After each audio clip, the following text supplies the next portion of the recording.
Hey backpackers, this is Juan from Juan Backpacks, and we're going to talk about my cook system. This cook system comes in at 8.9 ounces. It's got a couple interesting pieces to it that you might want to add to your cook system. So let's go ahead and dive into it. First off is the polished spoon, long-handled spoon from Tokes. It's a standard out there. Most folks know about this, and that's all part of the 8.9 ounces. I've got a koozie on the outside. I'll circle back and explain this koozie and what I use it for. So I'm going to lay it aside for right now and just focus on the gear in here. I'm going to use a band usually just to keep the lid on my Tokes titanium pot. And that's what this is. It's a 750 milliliter Tokes titanium pot.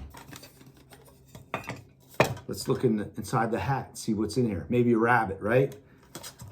The stove I use is MSR Pocket Rocket 2. It's folding down. I like it a lot. I don't use the one that has a piezo igniter because that, to me, just increases the weight without any real advantage.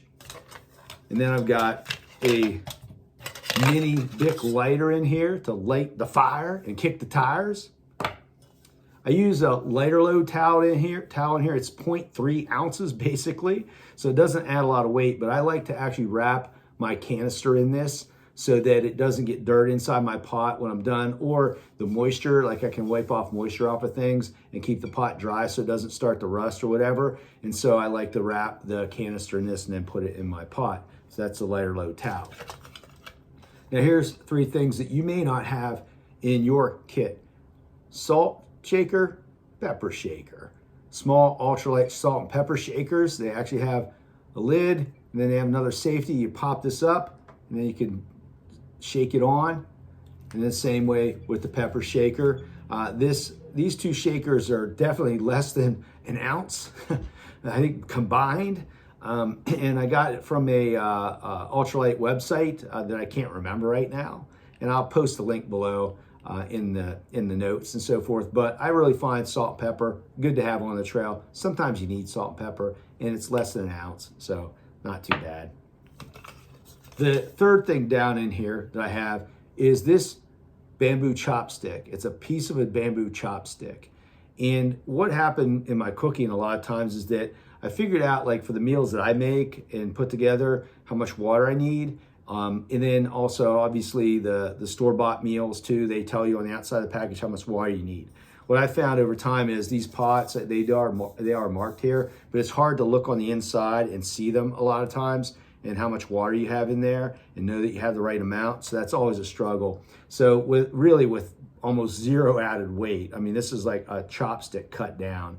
I have marked it at a half cup, cup and a half, and 2 cups. And all I did to do that is I took my 750 milliliter pot, half cup measuring cup, half cup, put some water in, looked where that water level was, and then I just pulled it out, marked it, put another half cup, looked where the water level was. Of course, the bamboo's wet, right?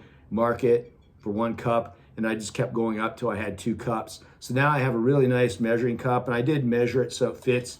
Like, I cut the chopstick off so it fits this way. And I can even stand it up if I need to. Most of the time I just lay it across the middle, and that's what I did. I cut a chopstick down to make this work. So that is a really sweet measuring stick. I didn't do this on my own. Actually, one of my buddies who backpacks, I saw him with a stick like this one day. I'm like looking at him, I'm like, what the heck are you doing? And I was like, that is tricky, that is tricky.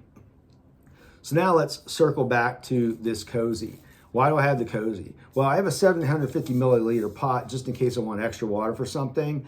And sometimes I'll make water for my meal and for coffee as well. So this is really useful because then I only have to do 1 burn. A lot of times when I'm just cooking my meal though, I do not want to put food inside my pot. I hate to clean it out. So I've used those little pouches where you warm the food in freezer bags before. I like that, but that's just one more piece of gear that kind of uses up space, and you got to find a place for it. And I'm a real minimalist when it comes to like form factor and using up space in my pack. If there's a better way to do that, I will. And this is the better way I found to do it other than a pouch. So what I do is I boil the water in the pot, dump the water inside the freezer bag. I repackage all my meals to use less space, dump the water in the freezer bag. Then once I do that, I put this inside the koozie, back inside the koozie here. And then I take the freezer bag, put it in here, seal it up, squish it down in there, and then I put this lid on top. I'm not too worried about, insulating the lid. I know some people do that. I'm not too worried about that. I think the outside insulation around here is good enough to keep it hot and keep it rehydrating the right way. Once it's rehydrated, I lift the pot lid off. I take the bag, open it up, put the sides around here, and it just makes a really nice way to eat out of it. And then again, you've got this koozie, which is helping to keep your food at least warm to hot. And so that works out really well. Even on the koozie too, what I did in case things get really hot, like I actually cut little handle slots too. In case I wanted to eat like this, I didn't want to grab it. I could just grab it by the handles and eat that way too. I don't know, just did that just to change it up a little bit. I don't know that that's really necessary, getting that technical about it.